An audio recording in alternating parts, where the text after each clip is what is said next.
Well, as his rivals battle it out for bragging rights in Iowa, one question still looms over Fred Thompson's candidacy, and that is, does he really want this?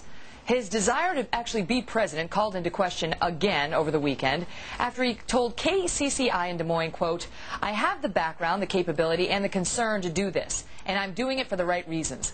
But I'm not particularly interested in running for president, but I think I'd make a good president."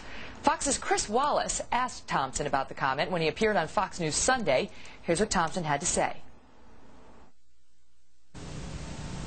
The latter part of that comment, for example, about my not being consumed with politics, was that I am consumed. The very next sentence, as a matter of fact, that I'm consumed with the notion of what's going to happen to my kids, my grandkids, and my country, and that's why I was running for president.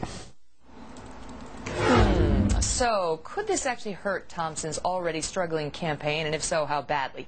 Joining us now, Fox News political analyst and radio host Tammy Bruce and Democratic strategist Bob Beckel on New Year's Eve. Good morning. Hey, Megan, how are you? Guys? I'm happy to be with you guys. Normally, Hemmer does this, but I got lucky today. Yeah, listen, one thing tonight before we go on, Megan, make sure we see Hemmer dance tonight, okay? We want to see if he can dance. Oh, Bob. Right? Spoken like a man who's never seen that.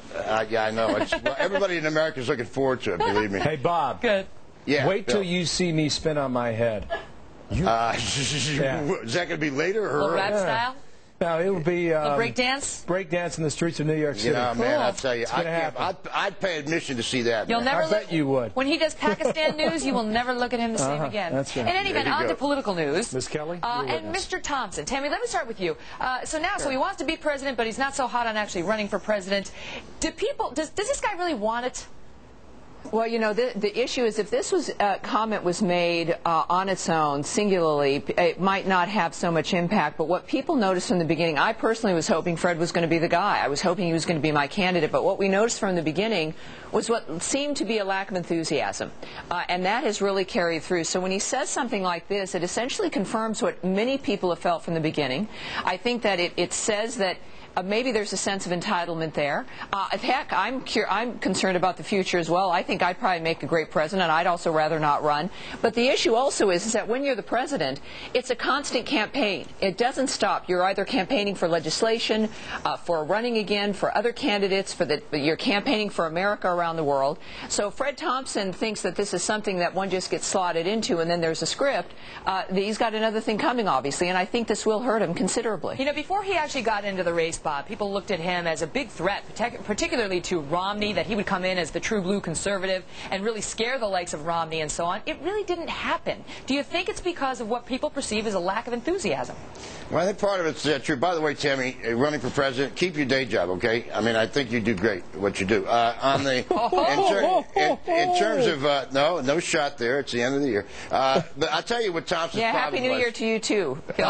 Listen, I can't vote for you, but listen. The thing about Thompson is he waited so long to get in. Expectations were so. I've never seen expectations as high for somebody not in a race as was for Thompson over the summer. When he got in, he didn't meet expectations, which is the key in this business. And Tammy's exactly right. When somebody else were to say this, they wouldn't be such resonance to it. But when he says it, despite what he said in the second sentence, as he said to Chris Wallace, it seems to fit the pattern of what people believe about him, which is he really doesn't want this job that badly. Okay, but he said it before Iowa, and so we're still quite a ways away from South Carolina, which is the state he really wants to win. He doesn't look that strong in Iowa or New Hampshire. He's not really expecting to win those states. Can his strategy still work at this point? If he comes back strong and wins South Carolina, could that be enough, Tammy, to propel his base to actually pony up the dough he needs and the organization he needs to take this thing national?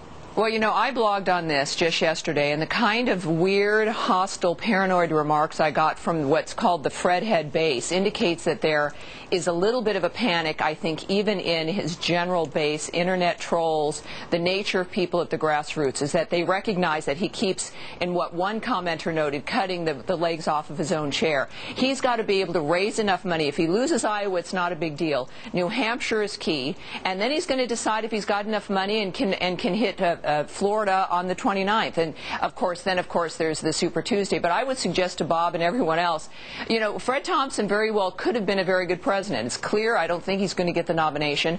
And frankly, Bob, considering some of your candidates, what I would do for this nation would be better for you and everyone else, and maybe Fred Thompson as well. But there has to be a fire in the belly. Thompson said he doesn't think that's necessarily a big deal. Well, it is, especially when the world's at war, and we need people who are enthusiastic about wanting that job because of what it's going to take in the next 4 years. And Bob, if he's out, if Thompson falters and doesn't win any of these states and winds up losing altogether, who benefits on the Republican side and who benefits on the Democratic side the most? Well, who benefits? First of all, there's a possibility now. He'll come in third probably in Iowa, but he could be beaten by Ron Paul in New Hampshire, and he may not get to South Carolina to play. Yeah. But if he does get out of the race, it probably benefits John McCain on the national security area, and I think it probably, if Huckabee is still around, I think Huckabee is starting to lose the steam. But in isn't terms that of the bad? South, If John McCain benefits because Thompson falters, right?